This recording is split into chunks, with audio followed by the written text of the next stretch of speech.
नमस्कार, आप देख रहे हैं पहली आवाज न्यूज 24 और मैं हूं आपके साथ आरती सिंह आजाद। डालते नजर आज की खास खबर की ओर।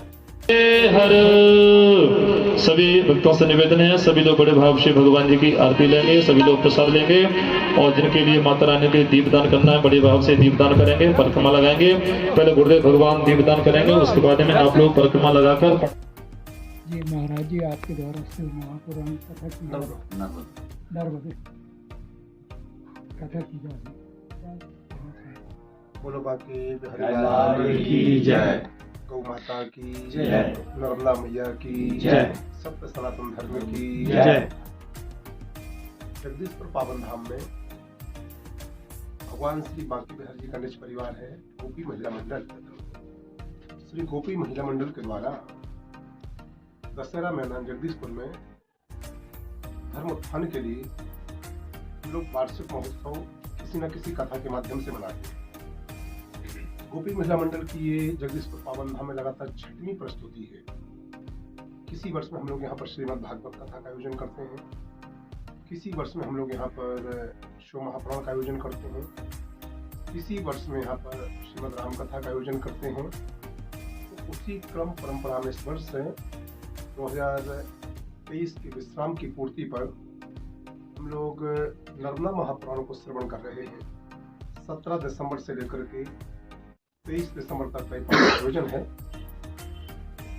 ऐसा नर्मदा महापुराण में एवं स्कंद पुराण के रेवाखंड में लिखा हुआ है कि नर्मदा पुराण की जो कथा को श्रवण करते हैं उनको मानसिक रूप से माता नर्मदा जी की परिक्रमा लगाने का फल प्राप्त होता है। क्योंकि ये कथा ऐसी है कि माता नर्मदा जी के जिस घाट से नर्मदा पुराण की कथा को प्रारंभ किया जाता है, तो एक एक घाट की परिक्रमा लगाते हुए जिस घाट से कथा प्रारंभ करते हैं उसी घाट पर आना पड़ता है।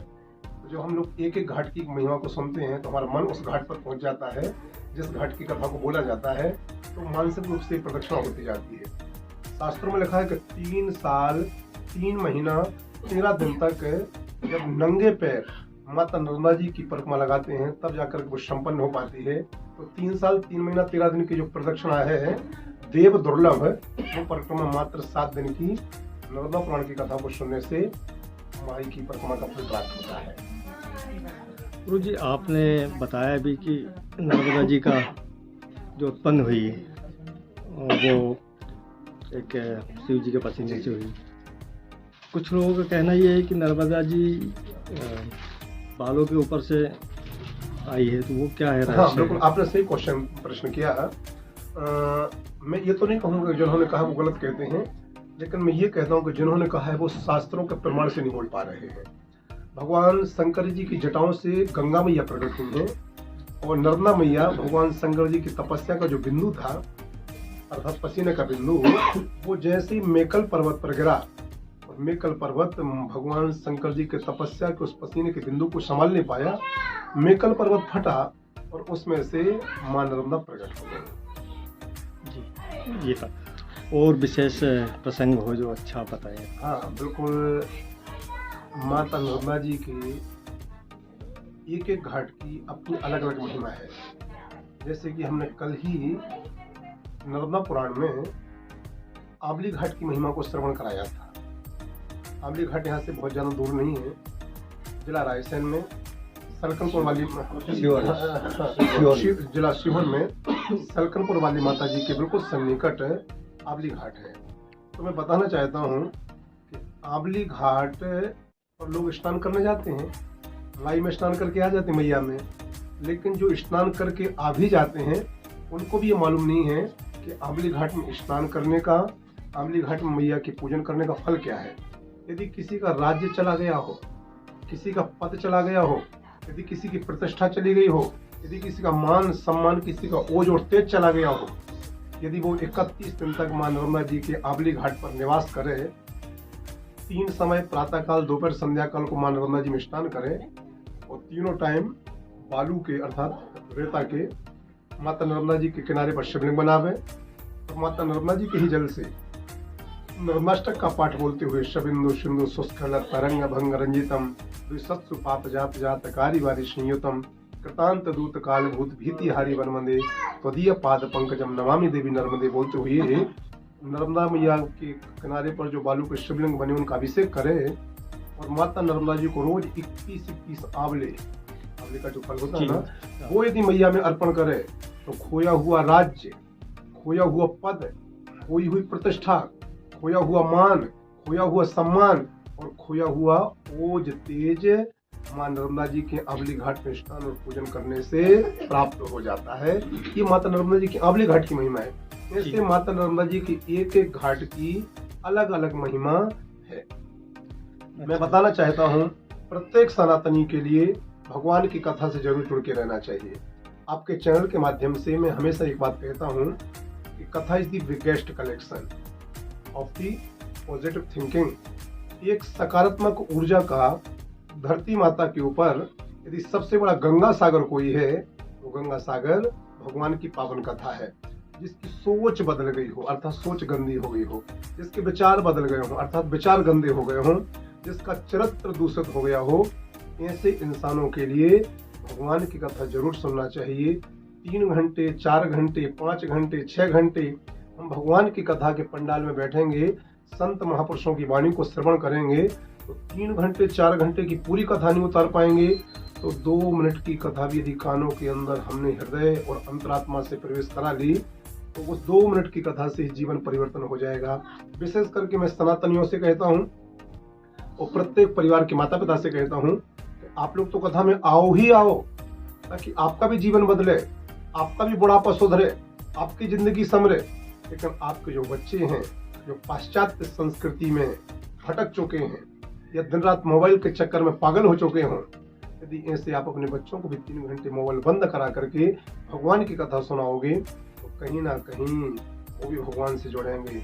जीवन उन्हीं का धन है जो भगवान से जुड़े हैं, भगवान की कथा से जुड़े हैं। अतः गोपियों ने श्रीमद् भागवत महापुराण के 10वें स्कंद के 31वें अध्याय में जिसको हम गोपी गीत कहते हैं उसमें गोपियों ने कहा है तब कथामृतम ताप जीवनम कवि भीरीडितम कलमसाप हम। गोपियां भगवान की कथा की महिमा हो बोलते हुए कह रही हैं वृंदावन की गोपियां कि भगवान आपकी कथा सिर्फ कथा नहीं है बल्कि आपकी कथा को जो सुनता है उस व्यक्ति के जीवन की बड़ी बड़ी व्यथा समाप्त हो जाती हैं। संसार की व्यथा को मिटाने के लिए संसार वालों को भगवान की कथा से नाता जोड़ना पड़ेगा। प्रेम से कहो नर्मदे नर्मदे नर्मदे आप थोड़ा से बोलिए वृंदावन बिहारी लाल की जय, गुरुदेव भगवान की जय, जगदीशपुर के भक्तों की जय। जय जय श्री राधे, जय श्री राधे। जी पटेल साहब जी क्या कहना चाहेंगे यार नर्मदे? कहना ये चाहेंगे कि गुरुदेव की कथा हमको सुनते सुनते 12 साल हो गए है ना। तो गुरुदेव लगातार ये प्रयास करते हैं कि ज़्यादातर लोगों की ज़िंदगी सुधरे, संवरे और लोगों के लक्षण सुधरे। कम से कम जो है कथा हफ्ता भर नहीं सुन सकें तो कम से कम 1 दिन या 1 घंटे या 10 मिनट अवश्य सुने।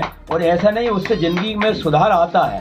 भाई लोग ये कहते हैं कथा सुनने से क्या फ़ायदा, लोग ये कहते हैं कि कथा में जाने से क्या फ़ायदा। ऐसा नहीं है, ज़िंदगी में परिवर्तन आता है और वो गलत रास्ते पे जाने के लिए बचता है और अपने जो है धार्मिक आयोजनों की ओर उसका जो 5 लक्षण दिए आदमी को शुद्ध होने के, उसमें एक लक्षण ये भी है कि आदमी को कथा सुनने चाहिए, भागवत सुनने चाहिए, गीता जी रामायण का पाठ सुनने चाहिए, तभी आदमी की ज़िंदगी संवरेगी और जब ही इंसान का जीवन बदलेगा।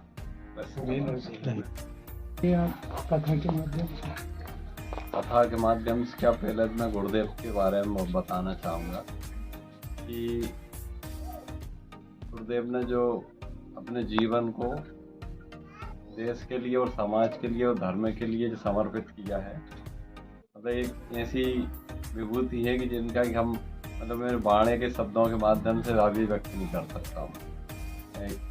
कम समय में मैंने बहुत सारे कथावाचकों को भी सुना है और देखा भी, जिन्हें जानता हूँ।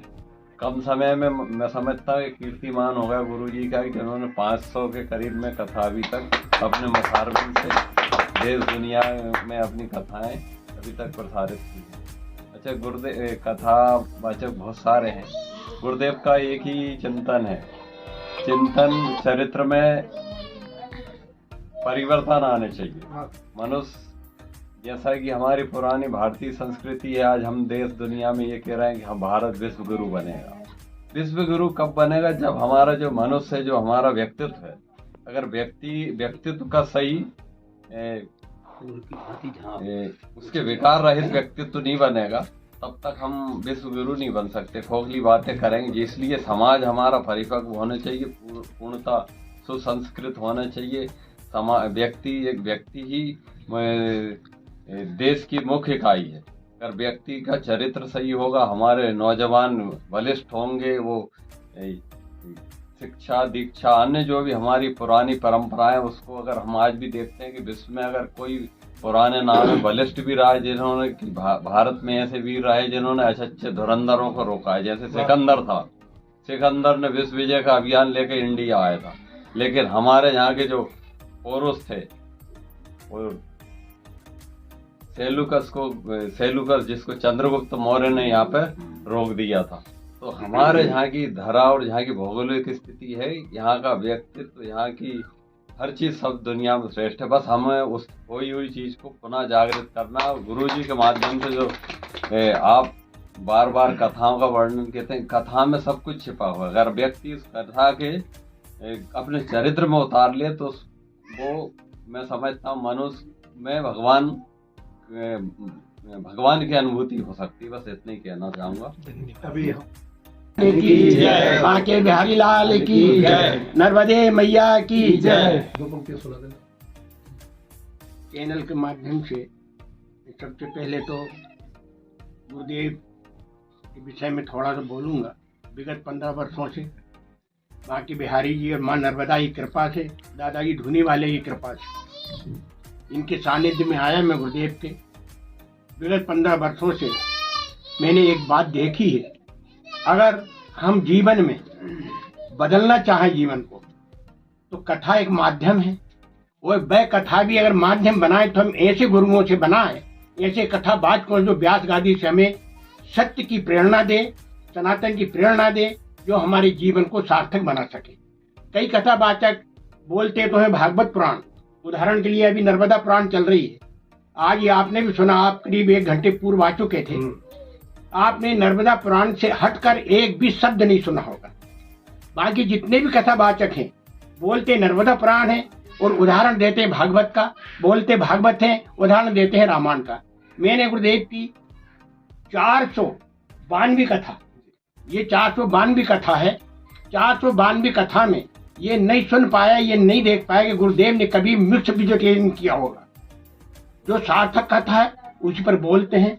और मानव को सुधारने के लिए कथा का विशेष, और कथावाचक कथा ही बोलते हैं या इधर उधर की बातें करते हैं, पर गुरुदेव मानव को सुधारने के लिए जो कथा है उसको माध्यम बनाकर और मानव को सुधारने की बात करते हैं व्यास गादी से। क्यों कि लोग जाति की बात करते हैं आज के उसमें, पर मेरे गुरुदेव से मैंने ये सुना कि इस धराधाम में केवल 3 जातियां होती हैं, एक मानव पुरुषलिंग, एक स्त्री स्त्रीलिंग और एक नपुंसक नपुंसकलिंग। चौथी कोई जाति नहीं है। बाकी सभी धराधाम पे जो भी हैं वह केवल जीव हैं, अपने वितरण कर रहे हैं। ज्यादा न कहते हुए आपका आदेश था इसलिए इतना बोला। एक छोटी सी बात, 95 दिन में आपने इतनी बड़ी नर्मदा यात्रा कैसे की और क्या परिवर्तन हुए उससे? बहुत है भैया, एक ही बात कहता हूँ मैं तो, बहुत है। उस समय 3 कथाएं चल रही थी मेरे क्षेत्र में। भोपाल में रामभद्राचार्य जी की, मेरे गांव के पास 10 किलोमीटर पे बागराज धाम में कथा, और एक गुरुदेव की चल रही थी महाराष्ट्र में। मैं तैयार हुआ कथा के उससे, मेरा अंतराल कथा के उससे था, पर एकदम मेरा दिमाग बदला। तो मैंने अपना वेशभूषा क्या कुछ नहीं, कपड़े लगते रखे एक बैग में, और मैंने मेरी बड़ी बिटिया मतलब बहू से कहा, बेटी मेरे को मेरी घोटी ला दो। उन्होंने कहा ये जा रहे हैं चाहे तो साथ ले जाएंगे। फिर मैंने पूजन का सामान मंगा। और गुरुदेव जो बोलते हैं, इतनी कथाओं में से ज़्यादा नहीं तो मैंने कम से कम गुरुदेव की 60-70 कथाएं तो सुन चुका हूँगा मेरे जीवन काल में।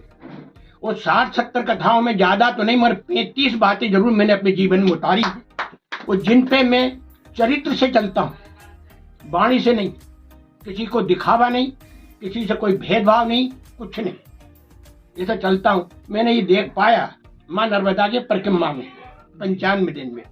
मैं बाहर दरवाजे बड़े गेट पे आया, आने के बाद मैंने नमन किया, और नमन करने के बाद फिर मैंने अपने परिवार से ये बोला कि मैं नर्मदा परिक्रमा जा रहा हूँ। और मैं घर से केवल ये मानो वैसे 10 मिनट में माँ के नाम से परिक्रमा पे निकल गया। 95 दिन में ये पाया मैंने, एक से एक बड़े संत, एक से एक भक्त, माँ की विशेष कृपा। कई मरतबा वो कहने की बात नहीं है, हमारा अनुभूति है। गुरुदेव ने एक रोज कहा था, वो इसलिए मैं बोल रहा हूँ आज ये चैनल के माध्यम से, कि अगर आपका लक्ष्य सही है, आपका कहीं से ज्ञान अर्जन हुआ है, गुरु आपको प्रबल मिले हैं, मार्गदर्शक प्रबल मिले हैं, तो वह आपको अपने जीवन में अनुभूति निश्चित होगी।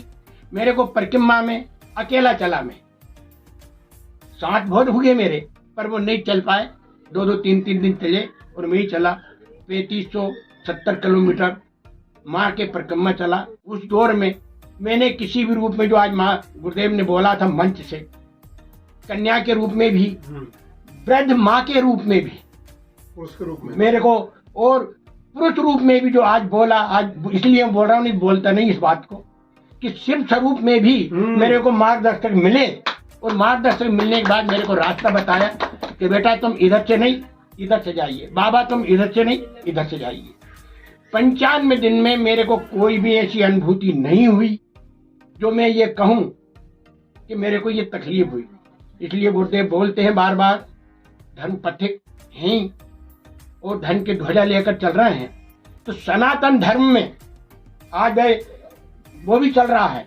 सनातन धर्म में जो ताकत है, और वह ताकत आती है ऐसे गुरुओं से, ऐसे प्रवक्ताओं से, ऐसे ब्याज गाती बैठने वालों से। वरना 3.5 रुपए के पैसे के लालच में जो चलता है, उनसे हमारे हृदय पे कोई असर नहीं होता। अब आप भी हजारों लोगों के संपर्क में रहते हो, उतना तो मेरे को भी नहीं जो ये टीवी चैनल के माध्यम से आप दिखाते हो, पर आपकी वाणी से वह ठोसता पाई है कि मैं शायद थोड़ा बहुत अगर कहीं सोचता भी होऊंगा तो नहीं, विगत 13 वर्षों से केवल भगवान के सानिध्य में, माँ की कृपा से उनके सानिध्य में हूँ। और ये 1 वर्षा 11 माह पूरे हो चुके हैं, 12वां प्रवेश हो गया। 12 माह से तो केवल एक ही काम है मेरा कि जहाँ तक होता है मैं कथा श्रवण जाता हूँ, श्रवण करने जाता हूँ। और गुरुदेव की कथा जहाँ भी होती है, किसी भी प्रदेश में होती है, उस प्रदेश में मेरे पूज्य आज ब्रह्मलीन हो गए, मेरे गुरुदेव मोनी बाबा के नाम से, जो 73 वर्षों से मौन रहे, उनके साथ जाने का मौका मिला।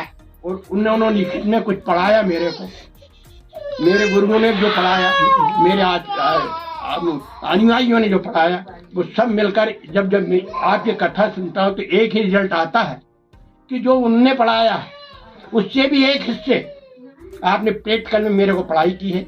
और इसलिए मैं इनका दीवाना, क्या बाकी बिहारी जी का, भगवान का दीवाना हूँ, सनातन धर्म का, और वो अपने जीवन काल में रहूँ। बोलिए गुरुदेव भगवान की जय।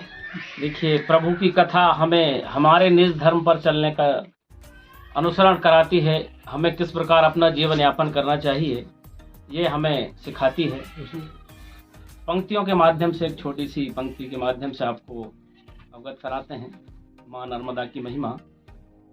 तुम्हें शिव प्रिय में कल सेल सुतासी, सकल शुभ संपत्ति राशि, और अमर कंठ से रूप नदी का धार के चली, पर्वतमाला बन पत्थर सब ढार के चली, हो भोलेनाथ की लली जगत को तारने चली, हे भोलेनाथ की लली जगत को तारने चली।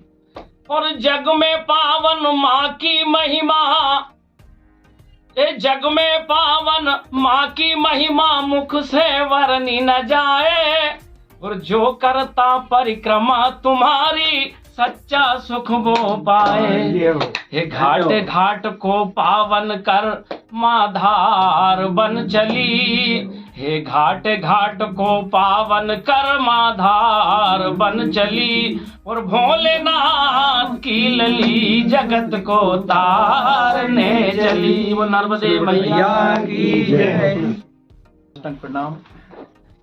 मेरे गुरुजी की जो भी बात रहती मेरे दिल को ऐसे छू जाती है जैसे मानो स्वयं भगवान ने कहा हो।